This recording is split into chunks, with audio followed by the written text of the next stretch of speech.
Hey everybody, it's George, coming to you live from Faith Nation. Um, I've been really thinking deeply lately about the death of Charlie Kirk and the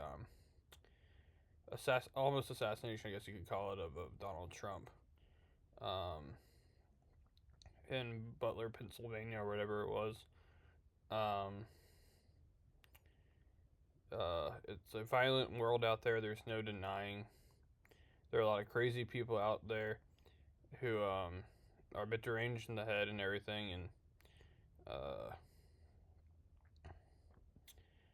I was scrolling through Twitter, and I saw a video of Erica Kirk and Charlie Kirk, and Charlie Kirk said "I love you" to Erica Kirk, and the very next slide of the video, it showed Charlie Kirk's corpse, or his what do you call it, casket, and Erica Kirk was over the casket saying "I love you" to Charlie Kirk as he was dead, and it really moved me. I think about Charlie Kirk most every day. I didn't know him very well. I didn't really follow his political postings or anything like that. Um, I know, of course, that he was an extremely loving father to, I think, two children. My heart really goes out for Erica Kirk. Sometimes as Christians, we tend to get a little headstrong. We think more with our heads or whatever, and not with our hearts when it comes to empathizing with others and um, feeling for a situation and feeling for people. And I mean, I've had certain family friends who have lost people. I know a few people who've gone through a few friends who have gone through their parents being divorced and everything. Um, I've heard about people who've lost legs in car crashes, and of course we have a big veterans problem too. And there's a lot of terrible things out there in the world. I also think sometimes about Gabby Petito, the the social media influencer who was kind of killed by a psychopathic lover or whatever. Um, uh, I've had I've had family friends who have uh been divorced and then received cancer right as they got a new wife and then died. I mean, it's just a terrible world out there, considering even cancer and uh, childhood cancer and divorce and political assassinations or near assassinations, and what happened to Charlie Kirk was just brutal. Like, there are honestly no words for what happened to Charlie Kirk. But it just goes to show like the world's a terrible place in a way. I think there's a lot of good about our world actually. I sometimes get caught up in the good, and feel like the world is perfect. But really, like, there's also a lot of brutality in the world and a lot of terrible things that are going on in the world. And I also heard about the death of Sergeant Klenner, or and his wife Miss Klenner, who now has two kids, and he died during the Iran operation that Trump was running.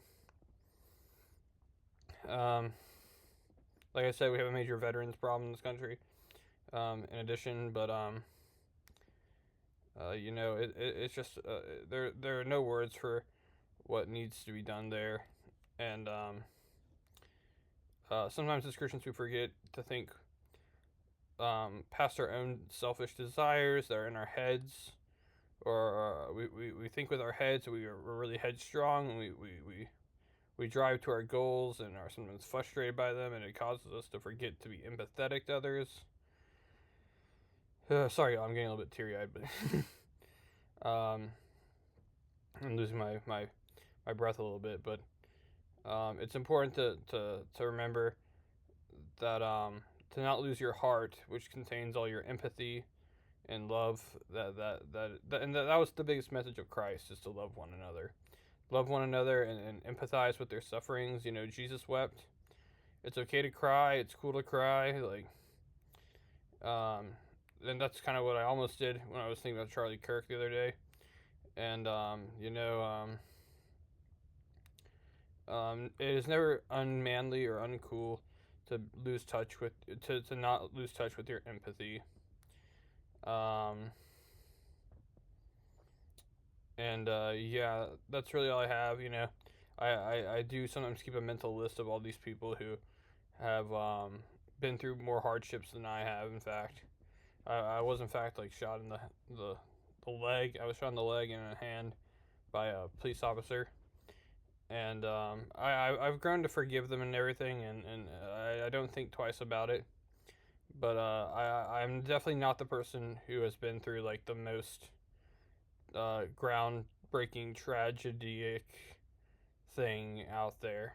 I see Erica Kirk there, and my bless her soul, my heart goes out to her. Like I think she's been through a lot more than I have, and same with Miss Clinner, uh, wife of Sergeant Clinner, um, and I definitely don't view myself as a victim, and I definitely don't view myself as the person who has it the worst in the line of things that could happen to you in life. Um,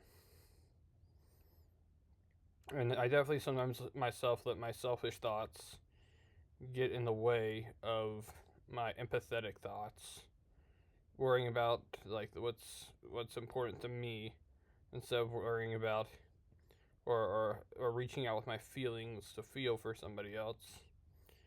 And that's all I really wanted to say. I mean, like, there's just no words for how brutal Charlie Kirk's murder was, and just for speaking his mind and speaking the truth about Jesus Christ and challenging people to think, and which will always be the legacy of Turning Point USA and Charlie Kirk. Um, what a brave soul, of course. You don't realize how brave somebody is in their life until they're under the shadow of death, of course. But um,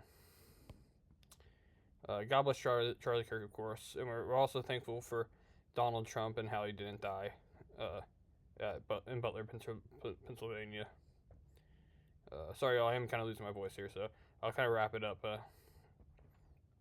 Once again, there is a lot of terrible shit out there, but the world is also a glisteningly beautiful place in a way, and there's a lot of hope out there. Definitely a lot of hope for the future years and what could come. And never forget to empathize. Never forget to empathize like Christ wanted us to with each other, to communicate and talk and hear each other's stories and everything, and weep and cry and feel deep feelings, and never cut yourself off from your feelings. And that's all I've got for today, guys. Thank you for listening. Leave us a like, leave us a comment, tell us what you think. God bless Charlie Kirk, and thank you all for listening to me.